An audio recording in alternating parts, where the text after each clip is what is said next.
going on, peoples, man? We got Indiana, Nebraska. Indiana, Nebraska. Good game. Good game throughout. Until Nebraska kind of answered at the end. Like a 4 or 5 point game, and Juwan Gary and Bryce Williams hit back to back threes. That was the separation. That was it. That was it. It's kind of like the game always gets to a point where the next team to make a little run, that's the team that usually wins the game. So I think it was like a 5 point game.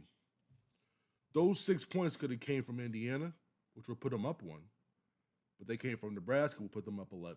Two very different scenarios. If you go back to my Twitter, and if you want the link, just holler at me on there. I had a pregame space talking Indiana, talking Nebraska, trying to see what the temperature was with the base. Talked to both Indiana and Nebraska people. Nebraska people were a little concerned about their home venue because the ice storm, volleyball was there hosting the Sweet 16, so they didn't know what type of turnout there was going to be. So really good turnout, very good turnout. You felt the energy, you felt everything in this game, man. Pre-game space, I said pretty bluntly that 4.5 points is basically free money. Then I said that all signs point to a double-digit win. I had a recap last week after Minnesota, Indiana. When Indiana beat Minnesota, I said, look, if you want to know anything about this Indiana team, you're going to get a lot of answers against Nebraska.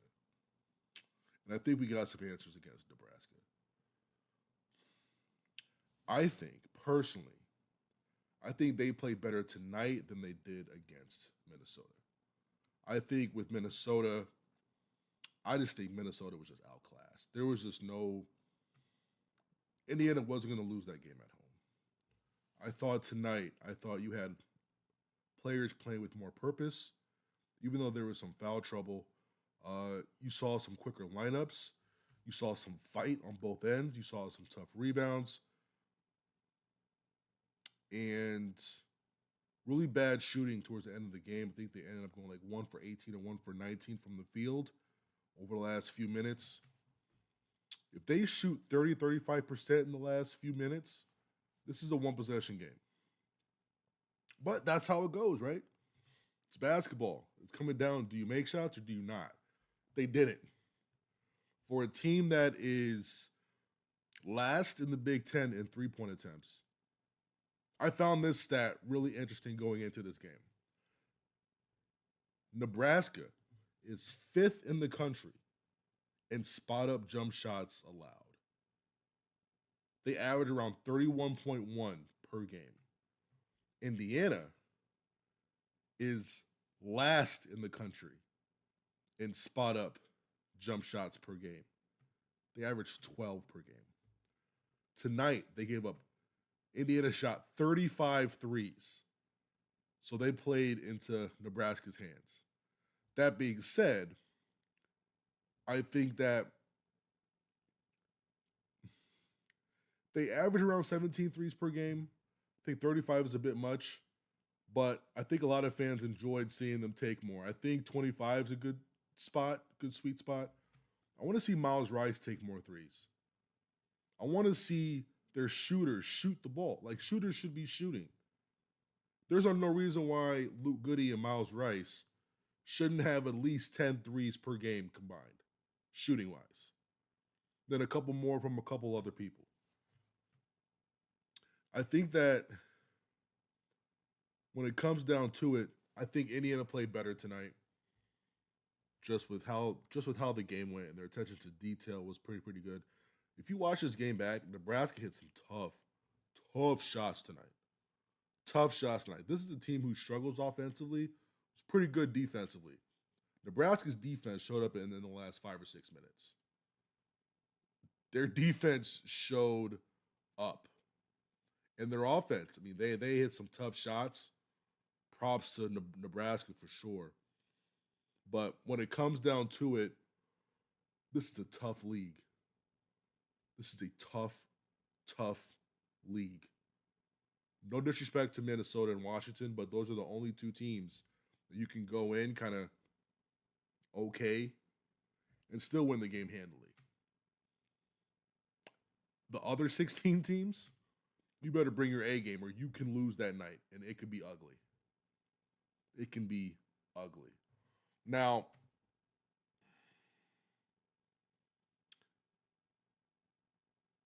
Indiana has Indiana has some time here to really reflect. It's another bad loss, another ugly loss.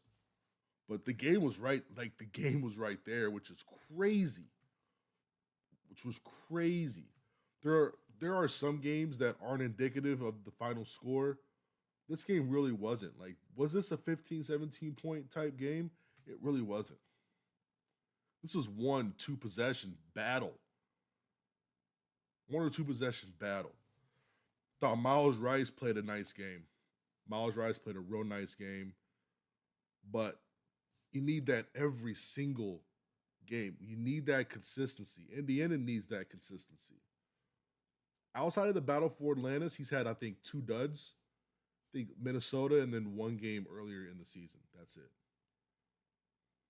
But you need that Miles Rice all the time. Kaden Carlisle took a big step back tonight. Big step back tonight. Um, you can't have the game that you had against Minnesota and then go to the other end of the spectrum.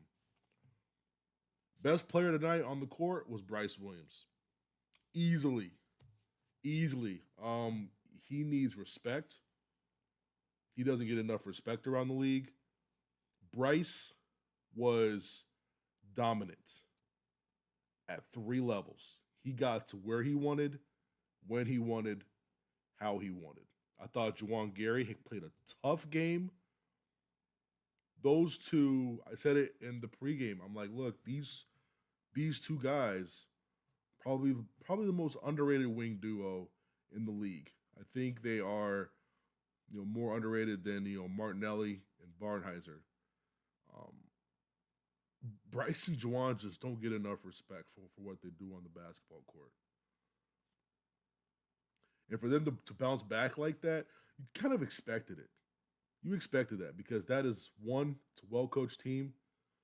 Two, that is a group who wants an NCAA tournament win. It's gonna be hard to do. It's such a hard conference, man. I believe everybody has played two games now in conference. I believe. I believe. I have to check right quick. But I believe everybody's played two games now. This is how hard the league is. Three teams are 0-2. Three. What was this 12? 12 teams are 1-1. 12 teams. Three teams are 2-0. Those three teams that are 2-0, Michigan State's the only team that has blasted both teams. Michigan needed a three not to go in at the end versus Iowa. UCLA banked in a three from 30 feet with no time left, or like zero point 0.5 seconds left to win that game. That's how razor thin this conference is. It doesn't matter how good you play. Dan Dockage can't guard me.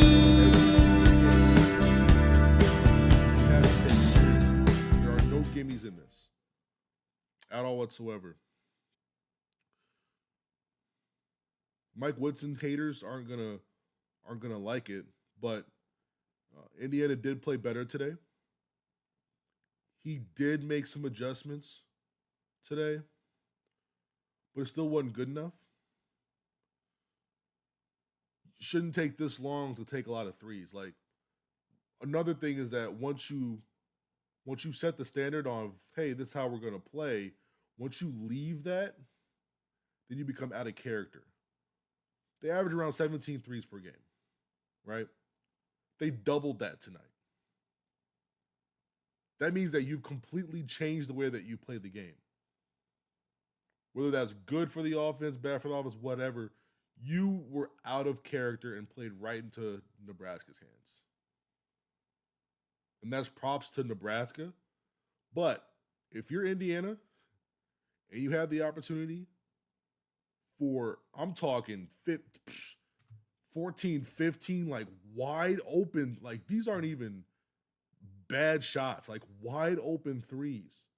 You've got to knock them down at a higher clip. That's the difference in this game, really. So many uncontested threes just didn't fall. Just didn't fall. I do want to see more threes moving forward. Maybe not 35, but I do want to see more. So, several more. Between 23 and 25 is good. Between 23 and 25 is good. But either way, it's a kickoff to a big weekend for the Big Ten. But yeah, both of these teams now are 1-1. It's going to be a hard conference. Every game you got to earn. It's already hard to win. It's already hard to win on the road, let alone at a place like Nebraska, who didn't drop a game at home in conference all last year, I believe, which is an insane stat. BMM, y'all be easy. Peace.